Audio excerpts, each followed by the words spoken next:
In the year 30 AD, the town of Capernaum sat on the northern shore of the Sea of Galilee, a crossroads of commerce, faith, and empire. Roman soldiers patrolled its dusty streets, and among them was a centurion, a commander of 100 men, a man who held the power of Rome in his hands. But this centurion was not like the others. Where most Roman officers treated the Jewish people with contempt, this man treated them with respect. Where others demanded tribute, he gave generously. He had done something almost unheard of for a man of his rank and nationality.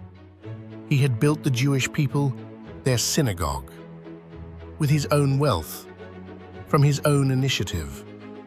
The elders of Capernaum did not merely tolerate him, they admired him. And there was someone else in his life. Someone the ancient world would have dismissed as insignificant. His servant. In Roman society, a servant was property, a tool to be used and replaced. But to this centurion, this servant was far more than that. He was someone the centurion valued deeply, a man he cared for, perhaps even loved as a brother. And now, that servant was dying. The illness had come without warning. Paralysis seized the servant's body. He lay in agony, unable to move, unable to find relief. The centurion summoned physicians. He tried every remedy Rome had to offer. Nothing worked. Day by day, hour by hour, the servant's condition worsened. The centurion, a man accustomed to solving problems, to issuing commands and watching them carried out, found himself powerless. And in that powerlessness, he heard a name. Jesus of Nazareth, a Jewish teacher who had been moving through Galilee, healing the sick, restoring the broken. The stories were extraordinary. The blind could see, the lame could walk, diseases vanished at his word. but here was the problem. The centurion was a Roman officer. Jesus was a Jewish rabbi. For a man of Rome to seek help from a conquered people, to kneel, in effect, before a Jewish healer, was to risk everything. His reputation among his fellow officers, his standing in the empire, his career. Romans did not ask for help, they commanded it. And yet, The centurion made his decision. He did not go to Jesus himself, not out of cowardice, but out of profound cultural sensitivity. He knew that a Jewish teacher entering the home of a Gentile would be considered defiling. So instead, he sent the Jewish elders, the very men whose synagogue he had built, to find Jesus and plead on his behalf. the elders found Jesus, And delivered an urgent message. "This man deserves your help," they told him. "He loves our nation. He built our synagogue." These were Jewish leaders vouching for a Roman soldier, a remarkable testimony to the kind of man this centurion was. And Jesus agreed. He turned and began walking toward the centurion's home. but then something extraordinary happened. Before Jesus could arrive, the centurion sent friends to intercept him, carrying a message that would echo through 2,000 years of history. "Lord, do not trouble yourself, for I am not worthy for you to come under my roof. That is why I did not even consider myself worthy to come to you directly." And then, the words that changed everything. "But just say the word, and my servant will be healed." He continued, "For I myself am a man set under authority, with soldiers under me. I tell one, 'Go,' and he goes. I tell another, 'Come,' and he comes. I say to my servant, 'Do this,' and he does it." Do you understand what the centurion was saying?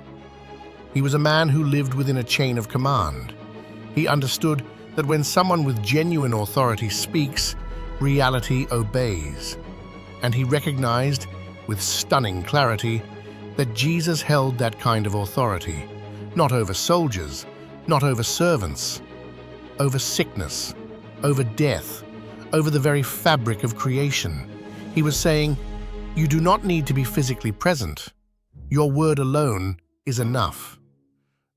When Jesus heard this, The Gospel tells us something remarkable. He was amazed. The Son of God, amazed. He turned to the crowd following him and said, "I tell you, I have not found such great faith, not even in Israel. Not among the priests, not among the scribes, not among the devout who had studied the scriptures their entire lives." The greatest faith Jesus had encountered belonged to a Roman soldier, an outsider, a Gentile, a man who had no right, by the standards of that world, to approach God at all. And in that very hour, the servant was healed. Completely. Instantly.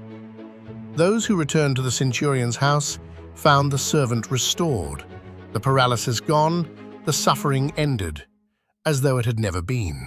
This story endures not merely because of the miracle, but because of the man behind it.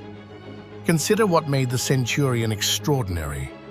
He was a Roman who loved across the boundaries of culture and empire, who saw the Jewish people not as subjects to be ruled, but as neighbors to be honored.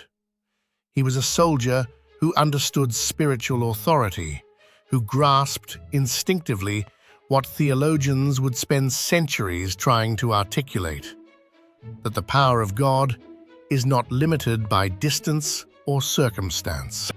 And he was a man who risked everything, his pride, his position, his reputation, because someone he loved was suffering, and he believed that Jesus could save him. 2,000 years later, this story still asks us the same question it asked the crowds in Capernaum that day. What are you willing to risk for the people you love? What pride are you willing to set aside? What boundaries are you willing to cross? The centurion crossed all of them, and because he did, a life was saved. Not by the sword of Rome, but by a single word from a carpenter's son from Nazareth. Faith, it turns out, is not about worthiness. It is about trust. And sometimes the deepest trust comes from the most unlikely hearts.